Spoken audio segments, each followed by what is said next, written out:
आपके प्रदेश के उप मुख्यमंत्री के डिग्रियों का ही नहीं पता है कौन सी कहां चली गई, वो कब डिलीट कर गए, कब कहां से कौन सी यूनिवर्सिटी की। ये उनका हलफनामा है जिसमें उन्होंने कहा वो 2012 में ग्रेजुएट हुए थे, 2020 के हलफनामे में। 2025 के हलफनामे में उनकी ग्रेजुएशन डेट बदल गई, 2014 हो गई।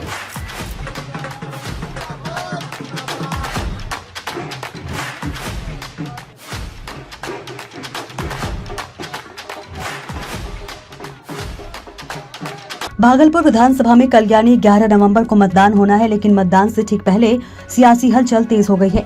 बीजेपी प्रत्याशी रोहित पांडे की डिग्री पर उठे सवालों ने चुनावी माहौल को और गर्म कर दिया है। कांग्रेस की राष्ट्रीय प्रवक्ता सुप्रिया श्रीनेत ने आज प्रेस कॉन्फ्रेंस कर बीजेपी प्रत्याशी रोहित पांडे पर गंभीर आरोप लगाए हैं। सुप्रिया ने कहा कि पांडे की शैक्षणिक योग्यता में बड़ा अंतर है। उन्होंने बताया कि 2020 के हलफनामे में पांडे ने विनायक यूनिवर्सिटी से 2012 में ग्रेजुएशन पूरा करने का दावा किया था, जबकि 2025 के हलफनामे में उन्होंने उसी यूनिवर्सिटी से 2014 में डिग्री पूरी करने की बात कही। सुप्रिया श्रीनेत ने इसे फर्जीवाड़ी करार देते हुए कहा कि चुनाव आयोग को इस मामले पर तुरंत संज्ञान लेना चाहिए। उन्होंने एनडीए नेताओं पर आरोप लगाया कि वे फर्जी डिग्रियों के जरिए खुद को पढ़ा लिखा दिखाने की कोशिश कर रहे हैं। उन्होंने बिहार के उप मुख्यमंत्री सम्राट चौधरी की डिग्री पर भी सवाल उठाए हैं और चुनाव आयोग से इस पूरे मामले की जांच की मांग की है। उधर बीजेपी खेमे की ओर से अभी तक इस विवाद पर कोई आधिकारिक प्रतिक्रिया नहीं आई है, लेकिन कांग्रेस का कहना है कि एनडीए गठबंधन के नेता फर्जी सर्टिफिकेट बनवाकर खुद को पढ़ा लिखा दिखाने की कोशिश कर रहे हैं। वहीं भागलपुर पहुंचे कांग्रेस पार्टी के प्रवक्ता आलोक शर्मा ने भी इस मुद्दे पर बीजेपी को घेरा है। आलोक शर्मा ने कहा कि अगर उम्मीदवारों की डिग्री ही संदिग्ध हो तो जनता उनसे ईमानदारी की उम्मीद कैसे कर सकती है। उन्होंने मांग की है कि चुनाव आयोग इस मामले की जांच करे और अगर आरोप सही साबित हो तो कार्रवाई की जाए। इधर प्रशासन की ओर से मतदान की सभी तैयारियां पूरी कर ली गई हैं। कल सुबह 7 बजे से मतदान शुरू होगा और सुरक्षा व्यवस्था को लेकर प्रशासन पूरी तरह अलर्ट है। अब देखना ये होगा कि मतदान से ठीक पहले उठे इस डिग्री विवाद का असर भागलपुर की सियासत और वोटिंग पर कितना पड़ता है। आपके प्रदेश के उप मुख्यमंत्री के डिग्रियों का ही नहीं पता है कौन सी कहां चली गई, वो कब डिलीट कर गए, कब कहां से कौन सी यूनिवर्सिटी की।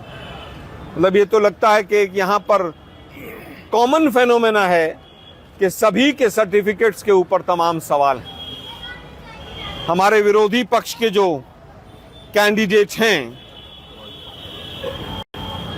पांडे साहब, उनकी भी तमाम डिग्रियों के ऊपर उन्होंने कब उनके दो एफिडेविट 2-2 वर्ष हमारे सामने यहां पर मिलते हैं।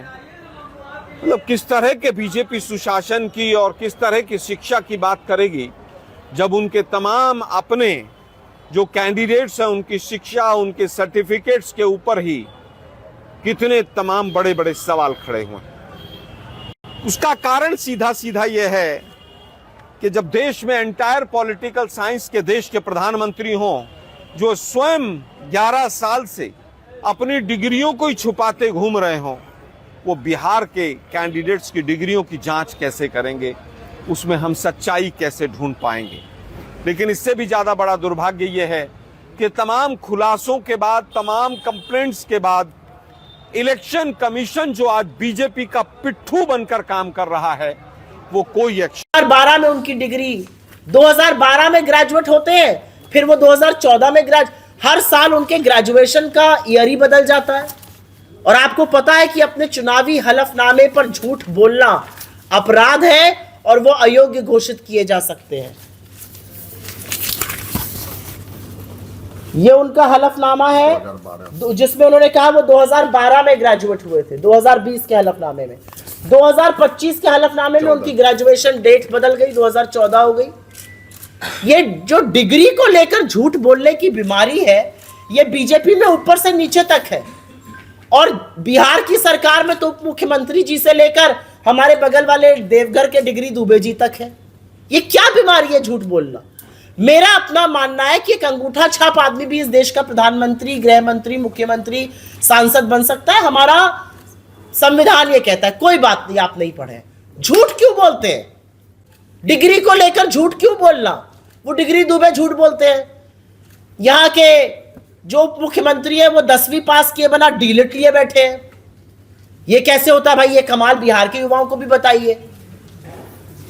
आप ये सोचिए, डॉक्टरेट लेकर बैठे हुए, 10वीं पास नहीं किया, अपने बच्चों को भी ये तरकीब समझाइए। आपके बच्चे भी डिग्री लेकर ऐसे ही बिना 10वीं पास किए बने। यहाँ के प्रत्याशी कभी 12 में स्नातक होते हैं, कभी 14 में होते हैं, जब मर्जी आए बदलता रहता है। यही हाल सम्राट चौधरी का है। मैंने एक बड़ा खुलासा किया था, वो अपनी उम्र ही बदलते हैं, उनको ऐसा वरदान है, जब वो चाहते हैं वो 18 साल बड़े हो जाते हैं, 18 साल छोटे हो जाते हैं। सुप्रीम कोर्ट के ऑर्डर के मुताबिक उनकी जन्म तिथि 1981 है, वो 1968 बता रहे हैं। मतलब कमाल ही हो रहा है बिहार में। और ये जो सज्जन रोहित पांडे, ये तो शर्तिया अयोग्य घोषित होंगे, क्योंकि इन्होंने अपने चुनावी हलफनामे पर झूठ बोला है और इसकी कड़ी सजा है। इसका प्रावधान है रिप्रेजेंटेशन ऑफ पीपल एक्ट में भी और भारत के संविधान अनुच्छेद 73 में भी। नमस्कार, आदाब। मैं सैयद रियाज अहमद, आप देख रहे हैं भागलपुर न्यूज़ नेटवर्क। जैसा कि सातों विधानसभा का कल मतदान है और सातों विधानसभा के मतदान को लेकर के हाई अलर्ट है, क्योंकि हमारा चैनल कहता है कि सबसे पहले मतदान फिर जलपान। इसलिए अपने चैनल के माध्यम से आप तमाम भागलपुर से आग्रह करेंगे कि मतदान केंद्रों में जाकर ज़्यादा से ज़्यादा वोट करें और नई सरकार का गठन करें।